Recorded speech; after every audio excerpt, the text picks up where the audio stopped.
ദക്ഷിണാഫ്രിക്കയിലെ കേപ്പ് ടൗണിൽ സഞ്ചാരം തുടരുകയാണ്. കേപ്പ് ടൗണിൽ നിന്ന് തെക്കോട്ട് കടലിലേക്ക് നീണ്ടുകിടക്കുന്ന ഒരു ഭൂഭാഗം. മലയുടെ താഴ്വാരവും വനവുമൊക്കെയായ ആ പ്രദേശത്തുകൂടി സഞ്ചരിച്ചുകൊണ്ടിരിക്കുകയാണ്. കേപ്പ് ഓഫ് ഗുഡ് ഹോപ്പും കേപ്പ് പോയിന്റും കണ്ടതിനു ശേഷം മടങ്ങുകയാണ് ഞങ്ങൾ. ഇവിടെ പലയിടത്തും ചെക്ക് പോയിന്റുകളുണ്ട്. ചിലയിടത്ത് ഫീസ് കൊടുക്കണം. അങ്ങോട്ട് പോകുമ്പോൾ ഫീസ് കൊടുത്ത് ടിക്കറ്റ് എടുക്കുന്നതിനാൽ മടക്കയാത്രയിൽ ഗേറ്റ് തുറന്നു കിട്ടും. ടേബിൾ മൗണ്ടൻ നാഷണൽ പാർക്ക് എന്ന വലിയൊരു സംരക്ഷിത പ്രദേശത്തിന്റെ ഭാഗമാണിതെല്ലാം. സൈക്ലിസ്റ്റുകളെ വഴിയിൽ പലയിടത്തും കാണാം.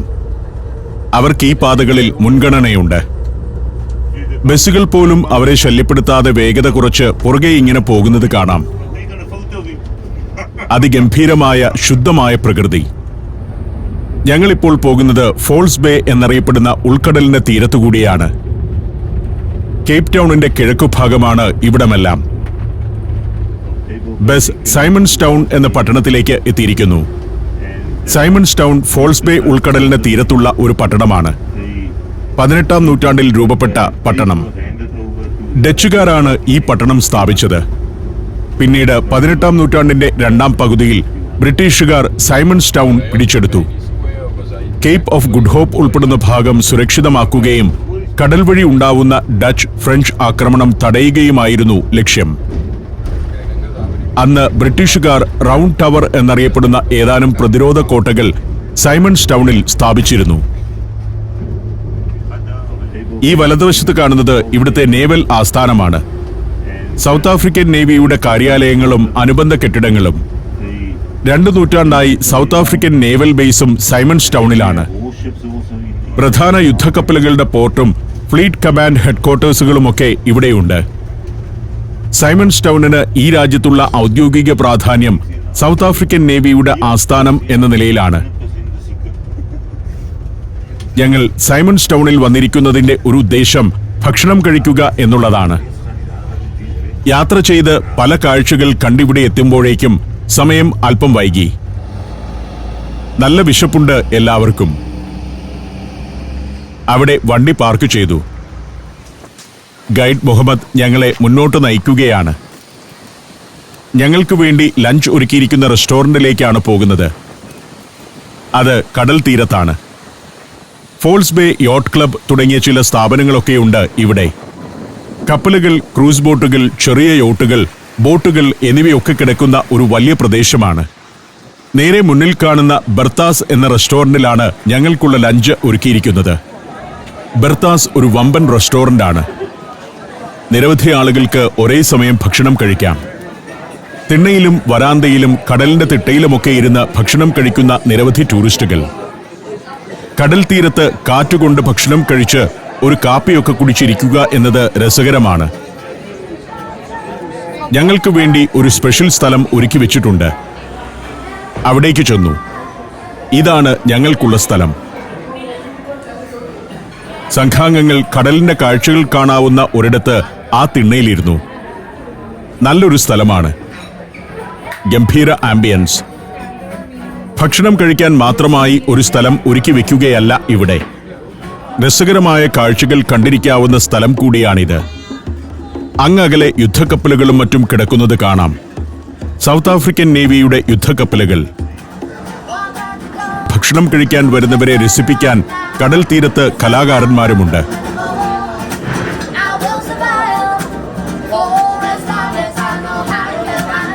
കടൽക്കാറ്റേറ്റ് കടലിന്റെ കാഴ്ചകളും കണ്ട് കുറേ നേരം ഇവിടെ ഇരുന്നാലോ എന്ന് തോന്നിപ്പോകുന്നത്ര രസകരമായ ആംബിയൻസ് ആണിവിടെ. സൈമൺസ് ടൗണിലെ ബർത്താസ് റെസ്റ്റോറന്റിൽ രസകരമായ അന്തരീക്ഷത്തിൽ ഞങ്ങൾ ഭക്ഷണം കഴിച്ചുകൊണ്ട് അങ്ങനെയിരുന്നു.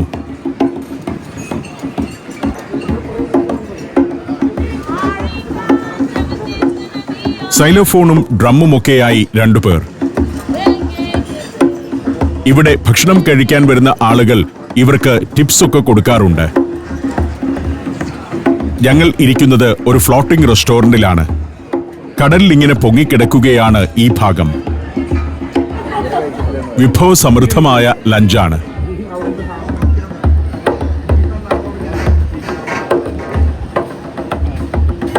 അവിടെ പാട്ടും കേട്ട് സ്റ്റാർട്ടർ, മെയിൻ കോഴ്സ്, ഡെസേർട്സ് എന്നിങ്ങനെ ലഞ്ചും കഴിച്ചു.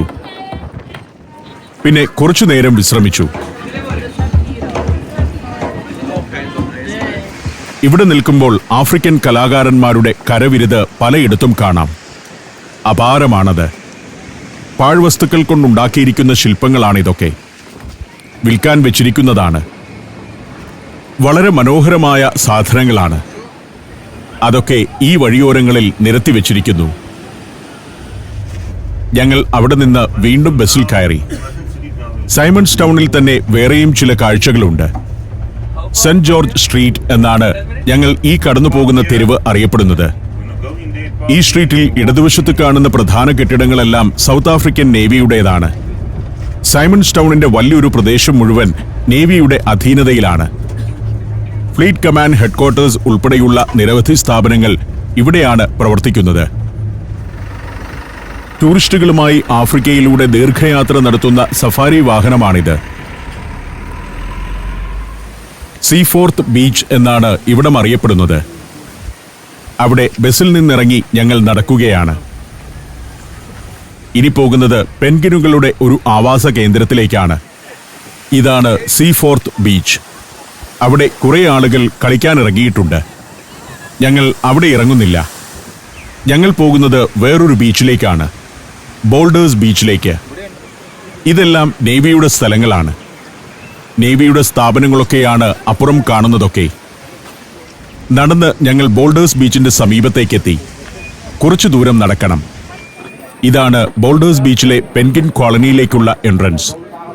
ഇവിടെയും ടിക്കറ്റ് എടുക്കണം. ഞങ്ങളുടെ ഗൈഡ് മുഹമ്മദ് പോയി ടിക്കറ്റ് എടുത്തു വന്നു. ഇലക്ട്രോണിക് കാർഡ് ഇട്ട് മറുവശത്ത് ചെന്നു. ആഫ്രിക്കയിൽ പെൻഗ്വിനുകൾ ഉണ്ടെന്നത് മിക്കവർക്കും പുതിയൊരു അറിവായിരിക്കും. അന്റാർട്ടിക്കയിലൊക്കെയാണല്ലോ സാധാരണയായി പെൻഗ്വിനുകളെ കാണുക. എന്നാൽ ഇവിടെ പെൻഗ്വിനുകളുടെ ഒരു ആവാസ കേന്ദ്രമുണ്ട്. അതിമനോഹരമായി ഒരുക്കി വച്ചിരിക്കുന്ന സൗകര്യങ്ങൾ, മരം കൊണ്ട് പണിത ബോർഡ് വാക്കുകൾ, അതിലൂടെ സൗകര്യപൂർവ്വം നടക്കാം. അതൊക്കെ വളരെ സിസ്റ്റമാറ്റിക്കും പ്രൊഫഷണലുമായിട്ടാണ് നിർമ്മിച്ചിരിക്കുന്നത്. പെയിന്റ് അടിച്ച് വികൃതമാക്കിയിട്ടില്ല.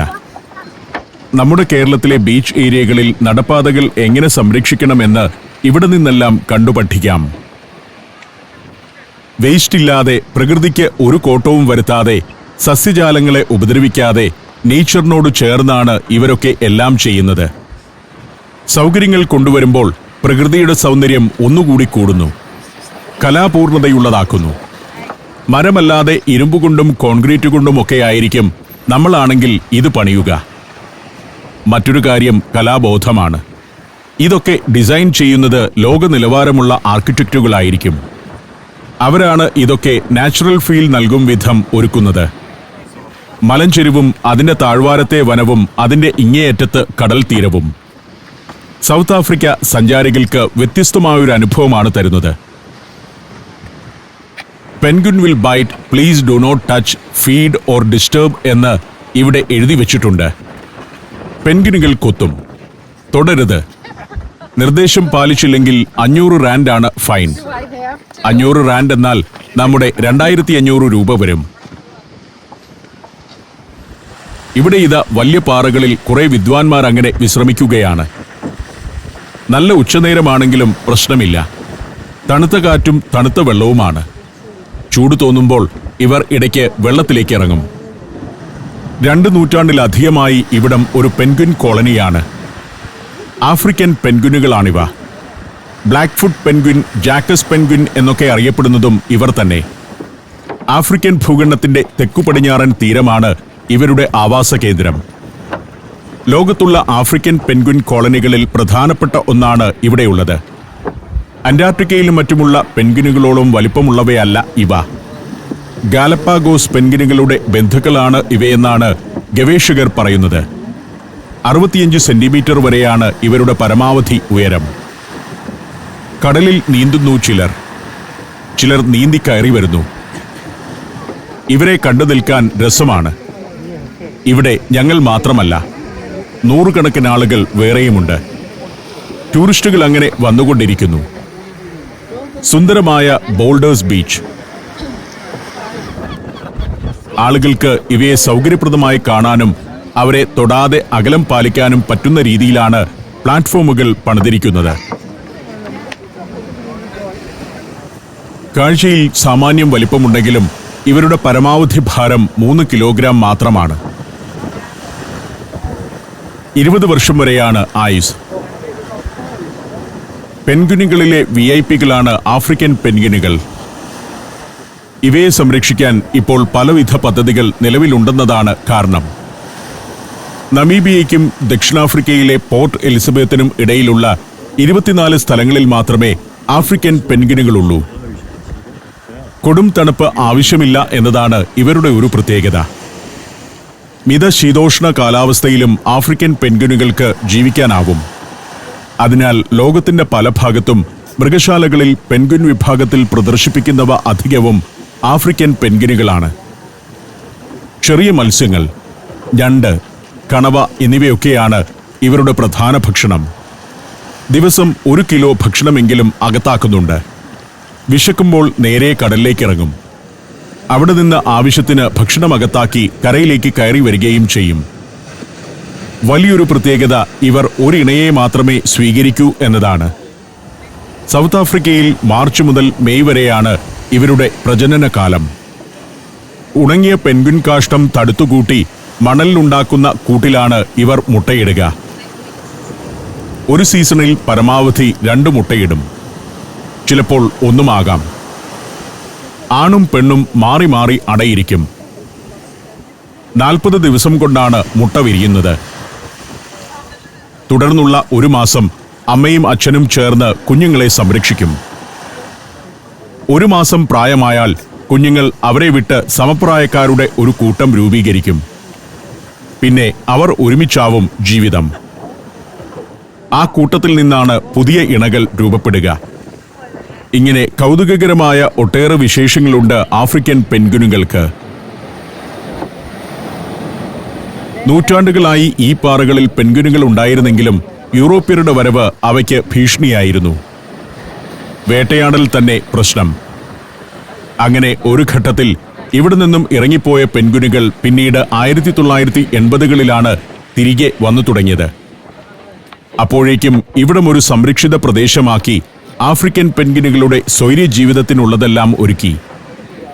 താമസിയാതെ ഇവിടം ഒരു ടൂറിസ്റ്റ് കേന്ദ്രമായി മാറുകയും ചെയ്തു. സഞ്ചാരികളുടെയും ഫോട്ടോഗ്രാഫർമാരുടെയും ഒരു ഇഷ്ട ലൊക്കേഷനാണ് ഇപ്പോഴിവിടം. Malaysia, Thailand, Tanzania, China. സഞ്ചാരം വോളിയം നമ്പർ 12. ഫുൾ HD-യിലുള്ള ഈ അപൂർവ ദൃശ്യയാത്രാ വിവരണ ശേഖരം സ്വന്തമാക്കാൻ 99544422 എന്ന നമ്പറിലേക്ക് സഞ്ചാരം എന്ന് SMS ചെയ്യൂ. ഞങ്ങളിനി തിരിച്ചു നടക്കുകയാണ്. അപ്പോഴും ആളുകൾ ഇങ്ങോട്ടൊഴുകുന്നുണ്ട്. പ്രകൃതി സംരക്ഷണത്തിലും സൗന്ദര്യവൽക്കരണത്തിലും നമ്മളൊക്കെ മാതൃകയാക്കേണ്ട രാജ്യം തന്നെയാണ് സൗത്ത് ആഫ്രിക്ക. കർശനമായ നിയമങ്ങളിലൂടെയാണ് ഇവർ ഇത് സാധ്യമാക്കിയത്. പ്രകൃതി സംരക്ഷണത്തിനു വേണ്ടി 3 പ്രധാന ഏജൻസികൾ ഇവിടെയുണ്ട്. Department of forestry, department of fisheries and environment, South African national parks എന്നിവയാണവ. പ്രകൃതി സംരക്ഷണ നിയമങ്ങളെല്ലാം വെള്ളക്കാരുണ്ടാക്കിയതാണ്. അതവർ കർശനമായി നടപ്പാക്കി വന്നിരുന്നു. ഭരണം കറുത്തവർ ഏറ്റെടുത്ത ശേഷവും ഇത്തരം സ്ഥാപനങ്ങളുടെയെല്ലാം പ്രധാന സ്ഥാനങ്ങളിൽ വെള്ളക്കാർ തുടരുന്നുമുണ്ട്. ഞങ്ങൾ പ്രധാന ബിൽഡിംഗിലേക്ക് തിരിച്ചു വന്നു. പുറത്തേക്കിറങ്ങുമ്പോൾ ഞങ്ങളുടെ ഗ്രൂപ്പിന് വളരെ കൗതുകമുള്ള ഒരു സ്ഥലത്തേക്കെത്തി. ഹാൻഡിക്രാഫ്റ്റ്സിന്റെ കച്ചവടം നടക്കുന്ന ഇടമാണ്. അതിഗംഭീരമായ കരകൗശല വസ്തുക്കളും ശില്പങ്ങളും. ആഫ്രിക്കൻ വന്യജീവികളും മാസ്കും ഗോത്ര കലാരൂപങ്ങളുമെല്ലാം ഇവിടെ സുവനീറുകളായുണ്ട്. തടിയിലും കല്ലിലും കൊത്തിയെടുത്ത നിരവധി ശില്പങ്ങൾ. 1000 ഇന്ത്യൻ രൂപയ്ക്ക് തുല്യമായ വിലയ്ക്ക് നല്ല ശില്പങ്ങളൊക്കെ ഇവിടെ കിട്ടും. കാണുമ്പോൾ ഇത് മുഴുവൻ വാങ്ങിക്കൊണ്ടു പോകാൻ തോന്നും.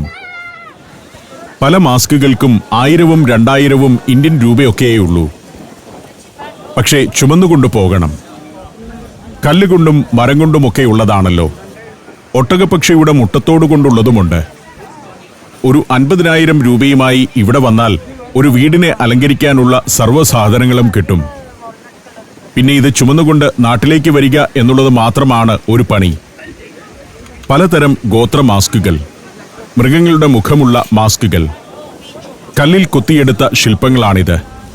ചെറിയ ശില്പങ്ങൾ. നമ്മുടെ ഗ്രൂപ്പിലുള്ളവർ പലരും കുറേ സാധനങ്ങൾ വാങ്ങി. തിരിച്ചു പോരുമ്പോൾ ലഗേജിന്റെ ഭാരം കൂടുമെന്നതിലെ പലർക്കും ആശങ്കയുണ്ടായിരുന്നുള്ളൂ. പെർഫെക്ഷൻ അപാരമാണ്.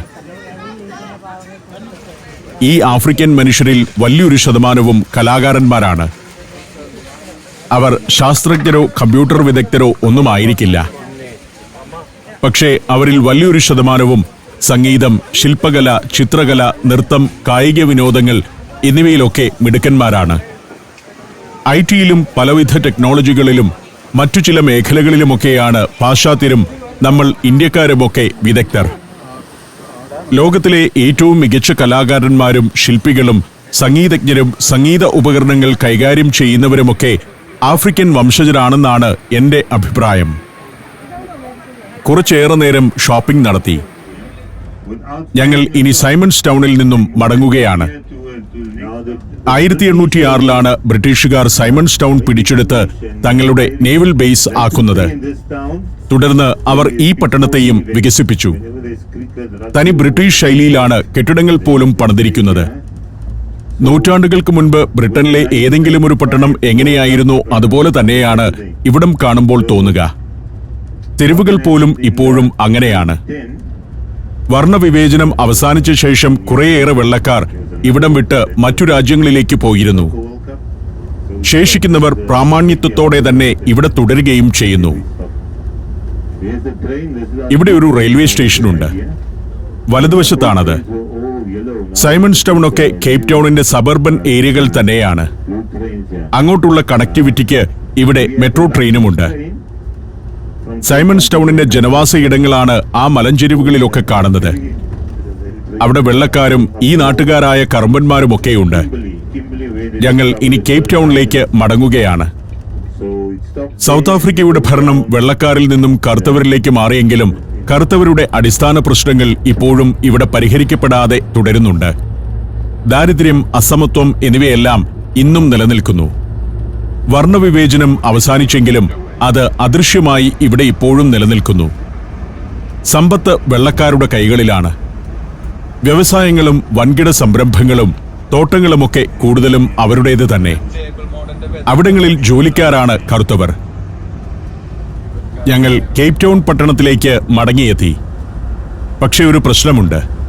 വെയിൽ മാറി മൂടൽമഞ്ഞ് പരന്നിരിക്കുന്നു. ഇവിടെ നിന്ന് നോക്കുമ്പോൾ ഈ നഗരത്തിന്റെ മറുവശത്ത് ടേബിൾ മൗണ്ടൻ കാണേണ്ടതാണ്. അതിപ്പോൾ കാണുന്നേയില്ല. Table mountain മങ്ങിപ്പോയിരിക്കുന്നു. ഇന്നലെ തന്നെ ടേബിൾ മൗണ്ടന്റെ മുകളിൽ പോയത് നന്നായി എന്ന് ഞങ്ങൾക്ക് തോന്നി. ഇന്നായിരുന്നെങ്കിൽ ടേബിൾ മൗണ്ടന്റെ മുകളിലേക്കുള്ള ഗതാഗതം തന്നെ ബ്ലോക്ക് ചെയ്തിട്ടുണ്ടാവും. മൂടൽമഞ്ഞും കാറ്റുമുള്ള ദിവസങ്ങളിൽ കേബിൾ കാർ പ്രവർത്തിക്കില്ല. അതിനു മുകളിൽ കയറിയാൽ ഒന്നും കാണാനും പറ്റില്ല. ഏതായാലും ഞങ്ങളുടെ യാത്രയിലെല്ലാം ഭാഗ്യം പല ഭാഗത്തും തുണച്ചിട്ടുണ്ട്. വീണ്ടും ഞങ്ങൾ വാട്ടർ ഫ്രണ്ട് ഏരിയയിലേക്കെത്തി. Victoria and Alfred water front എന്ന ഒരു ഗംഭീരമായ എന്റർടൈൻമെന്റ് ടൗൺ. അവിടെയും മൂടൽമഞ്ഞിന്റെ പ്രശ്നമുണ്ട്. ഇപ്പോൾ സമയം ഏതാണ്ട് 5:30 കഴിഞ്ഞു. ഇനി 1.5 മണിക്കൂർ നമ്മുടെ ടീമിന് ഷോപ്പിങ്ങിനും ഇഷ്ടം പോലെ കാഴ്ചകൾ കാണാൻ പോകാനും സുവനീറുകൾ വാങ്ങാനുമുള്ള അവസരം കൊടുക്കുകയാണ്. വിക്ടോറിയ വാട്ടർ ഫ്രണ്ട് എന്ന് പറയുന്നത് വലിയൊരു ഷോപ്പിംഗ് ഏരിയയാണ്. ഒപ്പം റെസ്റ്റോറന്റുകളും സുവനീർ കടകളുമൊക്കെയുണ്ട്. നാളെ ഞങ്ങൾ ഇവിടെ നിന്നും മടങ്ങുകയാണ്. സൗത്ത് ആഫ്രിക്കയിൽ നിന്നും യാത്ര തുടർന്ന് എത്യോപ്യയിലേക്ക് പോകും. ഗ്രൂപ്പിലുള്ളവർക്ക് സൗത്ത് ആഫ്രിക്കയിൽ നിന്ന് എന്തെങ്കിലുമൊക്കെ വാങ്ങാനുണ്ടെങ്കിൽ അതിനൊക്കെയുള്ള സമയമാണ് ഇവിടെ കൊടുത്തിരിക്കുന്നത്. ഇവിടെ നിരവധി റെസ്റ്റോറന്റുകളുണ്ട്. ജനം എത്തുന്നതേയുള്ളൂ. കോക്ടെയിലും മോക്ടെയിലുമൊക്കെ വിൽക്കുന്ന റെസ്റ്റോറന്റുകൾ. വാട്ടർ ഫ്രണ്ടിലെ മനോഹരമായ കാഴ്ചകളിലൂടെ ചുറ്റി നടക്കുകയാണ് ഞാൻ. എനിക്കിവിടെ നിന്ന് ഒന്നും വാങ്ങാനില്ല. അതിഗംഭീരമായ തീരം. ഉല്ലാസത്തിനു വേണ്ടി എല്ലാം ഒരുക്കി വെച്ചിരിക്കുന്നു. സന്ധ്യയാകുമ്പോഴേക്കും ഇവിടം വേറെ ലോകമാകും. മൂടൽമഞ്ഞ് കാരണം പശ്ചാത്തലത്തിലെ മലനിരകൾ കാണുന്നില്ലെന്നേയുള്ളൂ. അതിമനോഹരമായി ഒരുക്കി വെച്ചിരിക്കുന്ന വാട്ടർ ഫ്രണ്ട് ഏരിയ, അവിടുത്തെ റെസ്റ്റോറന്റുകളിലേക്കൊക്കെ വൈകുന്നേരമായപ്പോൾ ആളുകൾ വന്നു തുടങ്ങി. കുറച്ചുകൂടി കഴിയുമ്പോഴേക്കും ഇവിടെ ഇരിക്കാൻ സീറ്റ് കിട്ടാത്ത വിധത്തിൽ ആളുകൾ വന്നു നിറയും. നമ്മുടെ ഫോർട്ട് കൊച്ചി, മട്ടാഞ്ചേരി, നമ്മുടെ മെറൈൻ ഡ്രൈവ് എന്നിവയൊക്കെ എങ്ങനെയാണ് ഒരുക്കേണ്ടത് എന്നതിനുള്ള ഉദാഹരണമാണിത്. പക്ഷേ അതിന് ഭാവന വേണം, വിശാല മനസ്കതയും വേണം. 50 വർഷം മുന്നിൽ കണ്ട് ഇങ്ങനെയുള്ള സൗകര്യങ്ങൾ ഒരുക്കണം. ഇവിടെ ആംഫി തിയേറ്ററുകളൊക്കെയുണ്ട്. ആംഫി തിയേറ്ററുകളിൽ വൈകുന്നേരങ്ങളിൽ കലാപരിപാടികൾ അരങ്ങേറും. ഒരു കൾച്ചറൽ സെന്ററായി ഇത്തരം കടൽ തീരങ്ങളും വാട്ടർ ഫ്രണ്ട് ഏരിയകളുമൊക്കെ മാറ്റണം. ഇതിന്റെ വൃത്തി ഒന്ന് കാണുക, എത്ര ഭംഗിയാണ്. ഇന്നാട്ടിലെ ആളുകൾക്ക് തന്നെ വെറുതെ ഇതിലൂടെയൊന്ന് നടക്കുന്നത് പോലും ഹൃദ്യമായ ഒരു അനുഭവമായിരിക്കും. ആ ചിന്തകളിലൂടെ ഞാൻ സഞ്ചാരം തുടർന്നു.